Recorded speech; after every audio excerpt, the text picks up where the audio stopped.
Olá, eu estou no INPA, Instituto Nacional de Pesquisa da Amazônia, aqui em Manaus, no estado do Amazonas, passando para trazer mais uma palavra ao seu coração.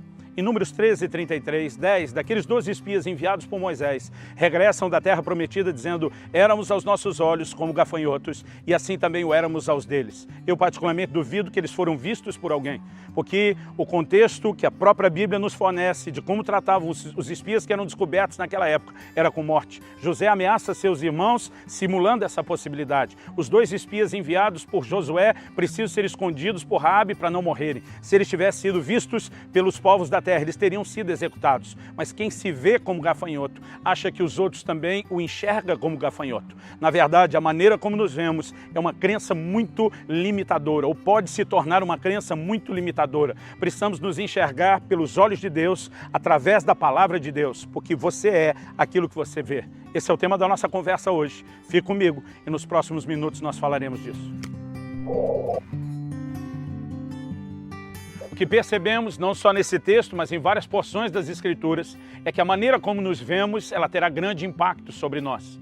Eu vejo muitos crentes se posicionando, falando de forma contrária, contra a psicologia, contra a autoajuda. Já vi críticas a pregadores que estão promovendo autoajuda, dizendo que deveriam oferecer ajuda do alto. Mas a verdade é que a palavra de Deus é um livro de autoajuda.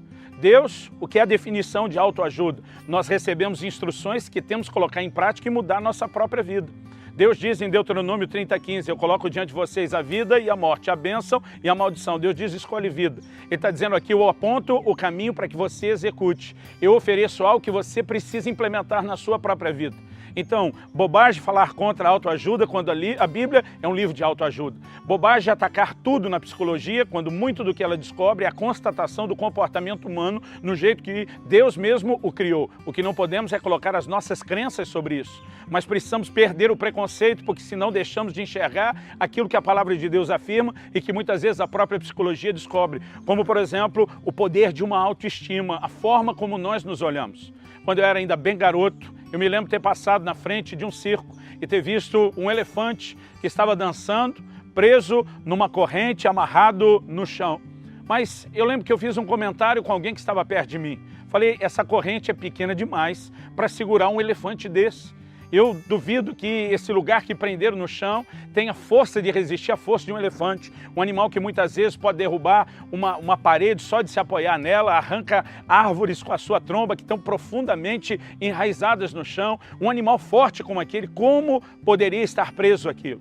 E a pessoa que estava próxima de mim, que estava morando no Brasil, mas veio do continente africano, me disse o seguinte, olha, eu conheço uma realidade ainda diferente desse elefante preso na corrente. Eram os elefantes que eram amarrados numa corda e a corda era presa numa estaca de madeira no chão. Ele diz, a verdade é que esse processo começa quando o elefante é apenas um filhotinho. E quando ele ainda é um filhotinho, ele não tem força suficiente para romper nem a corda, nem para arrancar a estaca do chão.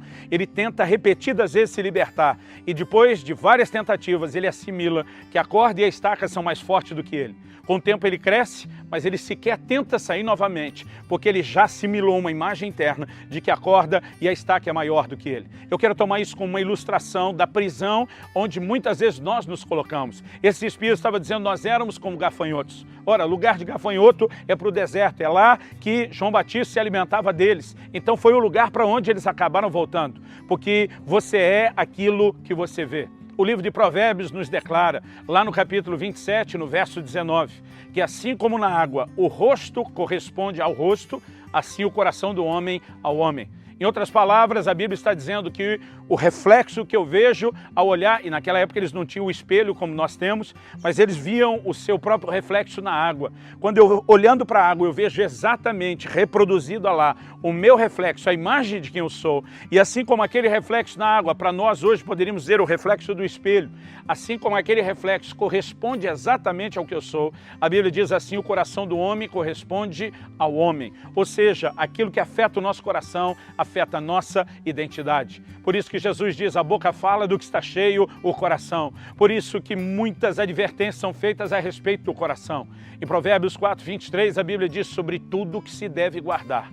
guarda o teu coração, porque dele procedem as fontes da vida. Quando você quer macular um rio, não precisa tentar correr atrás da água em toda a extensão do rio. Basta macular a nascente, você afetou o resto. É isso que a Bíblia está falando sobre o coração. E quando uma imagem, uma forma de vermos a nós mesmos afeta o coração, ela determina o nosso comportamento, ela controla a nossa identidade. Então não podemos nos permitir enxergarmos-nos de forma errada.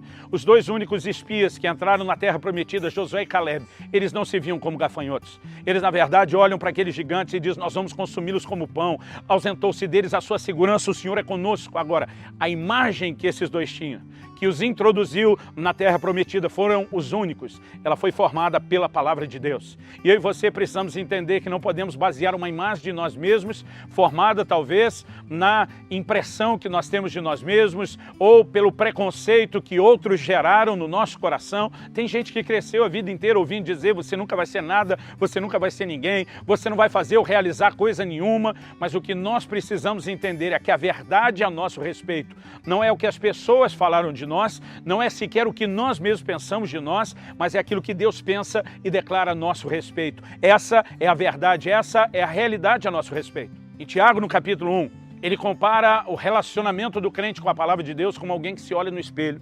Ele fala sobre ser não apenas ouvinte, mas praticante da palavra.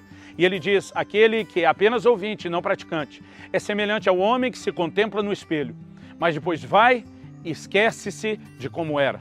Eu não sei quantas pessoas já tiveram essa experiência, mas eu, quando criança, tinha.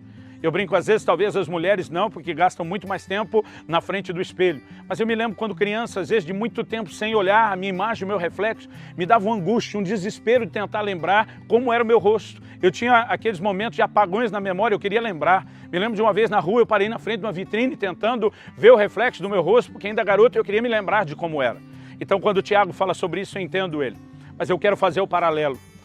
Quando ele fala de um espelho que mostra quem nós somos, ele está falando da palavra de Deus. A palavra de Deus revela a nossa verdadeira identidade. A palavra de Deus revela tudo aquilo que nós somos em Cristo Jesus. Ela apresenta as verdades que Deus tem declarado a nosso respeito. Agora, quando o nosso relacionamento com a palavra é superficial, nós temos apenas um pequeno vislumbre de quem nós somos e daqui a pouco nós nos esquecemos daquilo que nós vimos. Quando criamos vínculos com a palavra, permanecemos diante dela, não apenas na leitura, na meditação, na confissão, mas na prática da palavra. Essa identidade, ela começa a penetrar cada vez mais fundo dentro de nós, a ponto de não trazer nenhuma crise, nenhuma dúvida acerca da nossa identidade. Assim como aqueles 10 espias estavam numa verdadeira crise de identidade a respeito de quem eram. Eu creio que muitas pessoas hoje dentro das igrejas estão vivendo a mesma crise. Aliás, se você observar o que distinguiu os 2 espias que entraram na terra, dos 10 e do resto da geração que os 10 deixaram de fora, todos eles tinham o mesmo Deus, todos eles tinham as mesmas promessas, todos eles estavam diante das mesmas adversidades. Mas o que distinguiu foi a maneira como eles se olhavam. Então eu quero te dizer, mesmo que você sirva o mesmo Deus, tenha as mesmas promessas e lute com as mesmas circunstâncias adversas, a maneira como você se enxerga, se será com os seus olhos, com a lente de outros, ou através dos olhos de Deus, como Deus te vê e o que Ele declara a seu respeito, isso fará toda a diferença. Eu olho na Bíblia e vejo um Gideão temeroso, mas eu vejo Deus olhando para ele e dizendo, o Senhor é contigo, homem valente. Eu olho na palavra de Deus e vejo um Abraão que não está enxergando o futuro de uma descendência numerosa como ele havia crido antes, mas ele ouve Deus o chamando de Abraão, mudando o seu nome, dizendo, você é pai de multidões. A Bíblia diz que Abraão creu no Deus que chama a existência as coisas que ainda não são, como se já fosse. Muitas vezes o que Deus está declarando a meu e a seu respeito ainda nem se tornou realidade no reino natural. Mas não é porque essa verdade ainda não se materializou que nós não vamos acreditar nela, que nós não vamos cooperar com Deus para que essa verdade se manifeste também no mundo natural. Precisamos aprender a crer no que Deus falou, precisamos aprender a nos encher da palavra de Deus, enxergar a realidade do que nós somos, do que nós podemos nele. Nós precisamos mudar a forma de nos vermos. Eu acredito que a minha identidade não tem a ver com a minha história, com aquilo que eu era antes da minha conversão. O apóstolo Paulo diz, eu nem sou digno de ser chamado apóstolo. Ele diz, eu sou o menor dos apóstolos. Eu persegui a igreja de Deus. Ele reconhece de onde ele saiu, mas ele não está dizendo que isso o define. Ele entra em 1 Coríntios 15, agora no versículo 10, dizendo: mas pela graça de Deus sou o que sou. A minha identidade não depende da minha história, nem do que disseram a meu respeito. A minha identidade é formada e impactada quando a graça de Deus entra na minha vida, quando ela muda a minha história e uma nova realidade é gerada a meu respeito. Você jamais saberá quem realmente é em Deus se você não gastar tempo com a palavra. E você precisa permitir que ela entre profundamente no seu coração, porque aquilo que afeta o seu coração afetará a sua vida.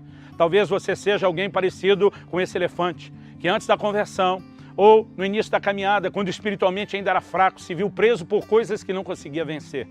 E talvez até hoje você acredite que essas coisas ainda são maiores do que você, que há limitações que jamais vão te impedir de ser ou de se tornar aquilo que Deus planejou para você. Mas está na hora de você descobrir quem você é, a semelhança daquele elefante, descobrir que você cresceu, descobrir a sua força, não que ela venha de si mesmo, mas do poder do Espírito de Deus trabalhando em você, da revelação da palavra de Deus mostrando a sua identidade. Está na hora de você se libertar, seja da corrente ou da corda presa na estaca, pelo entendimento de que você é mais do que aquilo que os seus olhos têm percebidos. Deixe o próprio Deus formar no seu coração a sua verdadeira identidade, a consciência de quem você é, do que você pode nele, a consciência de que você, junto com Deus, pode vivenciar coisas extraordinárias, pode entrar numa dimensão de realizações sobrenaturais. Como diz o livro do profeta Daniel, o povo que conhece o seu Deus será forte e fará proezas. O que nós somos, o que podemos realizar, está atrelado ao conhecimento de Deus e à revelação que isso proporciona sobre quem nós somos.